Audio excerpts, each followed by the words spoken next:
रहमान रहीम अस्सलाम वालेकुम नाजरीन। मैं आदि शराजी, ये है तुहाडा अपना चैनल पंजाबी पॉइंट।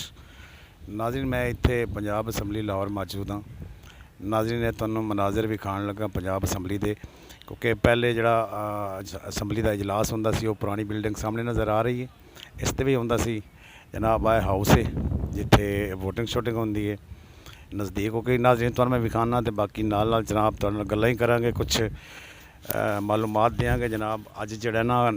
कागजात नामजदगी जमा हो गए ने, हो रहे हैं, बल्कि थोड़ी देर बाद हो जाने ने। PTI की तरफ जनाब राना आफ्ताब साहब फैसलाबाद दे ने, ते नून लीग की तरफ जनाब मोहतरमा मरियम नवाज साहबा। ये जनाब वजारात आला वास्ते जनाब इन्हों के कागजात CM वास्ते जमा होने ने। तो कल वोटिंग होएगी, तो कल जनाब मुंतखब हो जाएंगे पंजाब के CM साहबा मरियम नवाज साहबा, क्योंकि उन्होंने कहा जी साढ़े कोल जेडे वोट हैं, साडा वोट पूरे ने, सारा कुछ पूरा है। जनाब नवीं पंजाब असैम्बली जी ये बनवाई सी जनाब चौधरी परवेज़ इलाही साहब ने अपने दस्त मुबारक के नाल इफ्तिताह किया सी, ते उन्होंने बनवाई सी सारी जनाब। नवा हाउस जड़ा है तो ये पुराना हाउस जनाब सिर्फ है जिथे आते ने अपना वोटिंग होंदी है। वो सामने हाउस जड़ा है जनाब नाजरीन वो पुराना हाउस है, पुराना जड़ा पहले होंदा सी।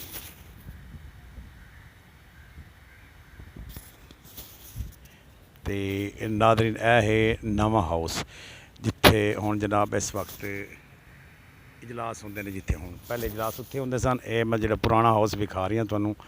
आह वाला पुराना हाउस है, इत्थे इजलास होंदे सन। इत्थे हुण जनाब जिहड़े इजलास होंदे ने हुण इस जगह ते होंदे ने। नाज़रीन मैं दसी जावां जनाब अगे मोहतरमा जिहड़ी है उज़मा बुखारी साहबा नूं साफियां जनाब सवाल कीते ने, साफियां ने उन्होंने कहा मोहतरमा साहबा एक तो सानूं दसो तुसीं बिजली का वादा कीता सी, ते बिजली जिहड़ी है कितने यूनिट मोड़ रमज़ान शरीफ अगे आ रही है, तो कितने यूनिट फ्री देने ने। वो बस टाल मटाल ही कर गई है इदा पर, यानी कि प्रोग्राम बस जिमें कहिंदे हो जी प्रोग्राम तो बढ़ गया। वो प्रोग्राम जनाब इदा घट के निकल गई है। तो दूसरा जनाब वो गल कर रही है असी जड़ा ना अपने मुखालिफिन तो कोई बदला नहीं लेना। मरियम नवाज साहब है जी जी बड़े अच्छे काम करेगी, उन्होंने मंशूर बड़ा अच्छा है, क्योंकि उन्होंने वालिद साहब जो 3 दफ़ा के वज़ीर आज़म बने हुए हैं। वो उन्होंने सज्जे बाजू नाल खब्बे बाजू नाल उन्होंने 2 दफ़ा, चाचा दूसरी दफ़ा वज़ीर आज़म बन रहा, तो कई दफ़ा वज़ीर आला भी वो बन चुके हैं। तो उन्होंने जनाब दस्त मुबारक उन्होंने सर ते होएगा, उन्होंने जनाब उन्होंने अगे टोरना, सारा कुछ मशवरा उन्होंने देना है। तो काम बड़े अच्छे पंजाब ये करेंगे, पंजाब की आवाम जी खुशहाल हो जाएगी, महंगाई ख़त्म कर देंगे पंजाब के जेडे उन्होंने जनाब उज़मा बुखारी कह रहे सन। तो पंजाब की आवाम जी खुशहाल हो जाएगी, महंगाई असी थले ला आवांगे, क्योंकि महंगाई की चक्की आवाम पिस रही है, समझ नहीं आ रही जी आवाम पिस रही है वो पिया के ने, तो कड्ढण कौन आ रही है सानू, मारन वाले भी ये ने, तो जिंदा करने वाले भी ये ने। समझ नहीं आ रही इस चीज़ की, क्यों यार इस तरीके आवाम नाल मजाक किया जाता है। तो जेडे इन्हें रिलीफ देने वही सन नज़र आ रही है। तो बाकी नाजरीन अल्लाह पाक इस पाकिस्तान का वारिस इस पंजाब का, तो ये पंजाब की जनाब पंजाब असैम्बली है, पंजाब की मेन पंजाब असैम्बली। तो काफ़ी वसी रकबा है इस पंजाब असैम्बली का। मेरे ख्याल बड़ी प्यारी लोकेशन है, अच्छी जगह है बड़ी, क्योंकि साफ ज़ाहिर है बड़े लोग इतने बंद ने तो जगह तो अच्छी होनी है ना। तो पंजाब का लाहौर दिल है, तो फिर ये जनाब पंजाब की असैम्बली है जिथे जनाब CM साहब तो स्पीकर डिप्टी स्पीकर सारे बंद ने। तो नाजरीन जोड़े हालात जा रहे हैं इस वक्त बड़े क्रिटिकल ने। मरियम नवाज साहबा थोड़ी देर बाद आने वाले ने जनाब, कागजात नामजदगी उन्होंने जमा हो जाएंगे, नामजदगी के कागजात जोड़े ने। उस तो बाद जनाब कल वोटिंग होएगी, तो उस तो बाद जनाब CM साहबा जी पक्के ने, पक्के तो ठक्के ने, तो कोई शक नहीं है जनाब, किसी किस्म का कोई तुसी दूसरी राय भी नहीं रख सकते। तो जनाब इस वक्त जड़े जनाब वो मोहतरमा उज़मा बुखारी साहबा जड़े ना उन्होंने जी गल्लां कीतियां ना, उन्होंने उन्होंने कहा जी मियाँ असलम इकबाल साहब जड़े ने वो तो आप नहीं आ रहे इत्थे, क्योंकि अगर वो आना चाहते हैं तो असी गड्डी भेज दें, तो असा तो अपने जोड़े सियासी साढ़े मुखालिफिन उन्होंने कोई जनाब इंतकाम का निशाना नहीं बना रहे बिल्कुल ही। तो जनाब मरियम नवाज साहबा जड़े ने वो पंजाब के वोट लैके मंडेट लैके आए हैं, तो आवाम ने उन्होंने मुंतखब किया है। आवाम ने नून लीग को काफ़ी वोट दिते हैं जनाब, तो सानू भी पता जिन्हें वोट जिन्होंने मिले ने सारी आवाम को पता है, वोट आवाम ने काफ़ी दिते ही जनाब सारे नून लीग में। तो 45 जो फॉर्म है वो मुतलक जनाब गल हुई है, तो मोहतरमा साहबा कह रहे हैं जोड़ा 45 फॉर्म है ना ਉਹਦੇ ਵਿੱਚ ਜਨਾਬ PTI ਵਾਲੇ ਜਿਹੜੇ ਨਾ ਉਹ ਪਕੌੜੇ ਲੈ ਕੇ ਹੁਣ ਖਾਣਗੇ ਰਮਜ਼ਾਨ ਸ਼ਰੀਫ ਵਿੱਚ ਪਕੌੜੇ ਰੱਖ ਕੇ ਖਾਣਗੇ ਬਹੁਤ ਪਕੌੜਿਆਂ ਜੋਗਾ ਰਹਿ ਗਿਆ ਉਹਨਾਂ ਕਿਹਾ ਜੀ ਉਹਨਾਂ ਦਾ ਇਹ ਵੀ ਕਹਿਣਾ ਹੈ ਉਸਮਾ ਬੁਖਾਰੀ ਦਾ ਵੀ ਜਿਹੜਾ 45 ਫਾਰਮ ਹੈ ਨਾ ਉਹ ਜਨਾਬ ਵਾਲਾ ਇਮਰਾਨ ਰਿਆਜ਼ ਸਾਹਿਬ ਨੇ ਜਨਾਬ ਬਣਵਾ ਕੇ ਦਿੱਤਾ ਅਨਾਰਕਲੀ ਦੇ ਵਿੱਚੋਂ ਉਹਨਾਂ ਦਾ ਇਹ ਵੀ ਜਨਾਬ ਵੀ ਬਿਆਨ ਆਇਆ ਇੱਕ ਉਹਨਾਂ ਕਿਹਾ ਜੀ ਇਮਰਾਨ ਰਿਆਜ਼ ਸਾਹਿਬ ਜਿਹੜੇ ਨਾ ਉਹਨਾਂ ਬਣਵਾ ਕੇ ਦਿੱਤਾ ਜਿਹੜੇ ਸਾਡੇ ਸੀਨੀਅਰ ਸਹਾਫੀ ਨੇ ਜਨਾਬ ਮੀਆਂ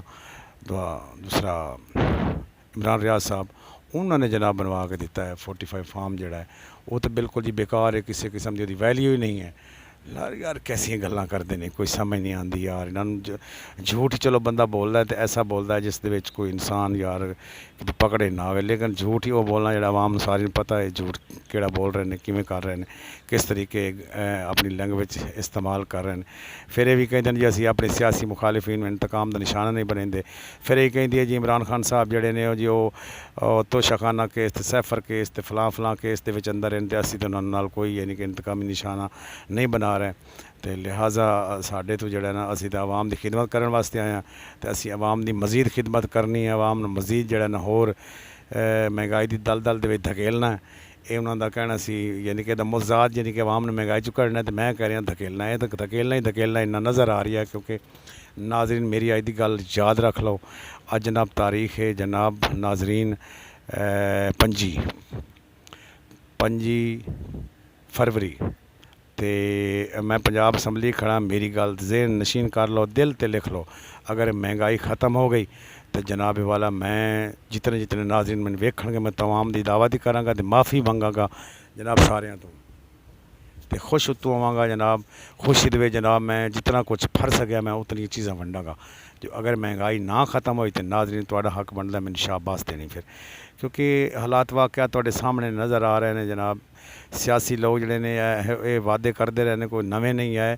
आजमाए हुए को आजमाना हकारत है प्यारे एक गल बनी है बार बार इन्हों असीं आजमावांगे ना तो फिर गल तो असीं अकल तो फारे गए फिर साढ़े च अकल नहीं है यार इन्हों की गल्लां ते असीं लग गए क्योंकि सानूं पता यार इन्होंने साढ़े वास्ते कुछ भी नहीं करना इन्ना कुछ भी नहीं करना साढ़े वास्ते इन्ना कुछ भी नहीं करना मैं बार बार कह रही हाँ जनाब अज 25 फरवरी है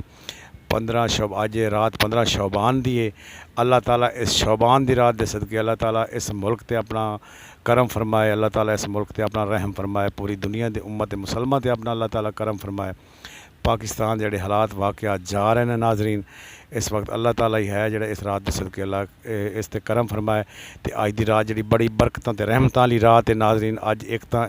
इमाम ज़माना हज़रत मुहम्मद मेहदी हादी आखिरुल ज़मान दा नज़ूल है अज दी रात जनाब सब तो पहले तां इस दी फजीलत ये भी बड़ी वड्डी है उस तो इलावा होर भी काफ़ी फजीलतां ने जनाब इस रात नूं अल्लाह ताला रिज़्क तकसीम करदा है इस रात नूं अल्लाह ताला गुनाह माफ़ करदा है अपनी उम्मत दे अपने नेक बंदियां दे जेह्ड़े गुनाह हो जाते हैं लोगों को अल्लाह ताला माफ़ कर देंदा तो इस तो इलावा इस रात की बड़ी फजीलत है अल्लाह ताला इस रात के सदके साढ़े पाकिस्तान ते अपना कोई खास करम फरमा दे जिस नाल अल्लाह ताला पाकिस्तान के हालात बेहतर कर दे अल्लाह वाली गल्ली है जिवें कहते ना सारे डॉक्टर जवाब दे देते ना मरीज़ नूं ते मरीज़ मुड़ अखीर ते जिहड़े घर लैके आ जाते आखदे जी तुहानूं जवाब है तो मुड़ कोई आवे ना पुछण वास्ते तो आखदे जी अल्लाह वाली गल्ली इस वक्त साडी ना पाकिस्तान की अल्लाह वाली गल्ली है अल्लाह पाक इस पाकिस्तान ते अपना खास करम फरमाए अल्लाह ताला अपनी रहमतां ते बरकतां नाज़िल फरमाए इस पाकिस्तान जिंदाबाद पाक फौज पाइंदाबाद अल्लाह ताला जेडे हक ते उन्हां दा साथ दे जेडे जोड़ ते अल्लाह ताला निस्त नबूद फरमाए आमीन सुम्मा आमीन जज़ाकल्लाह।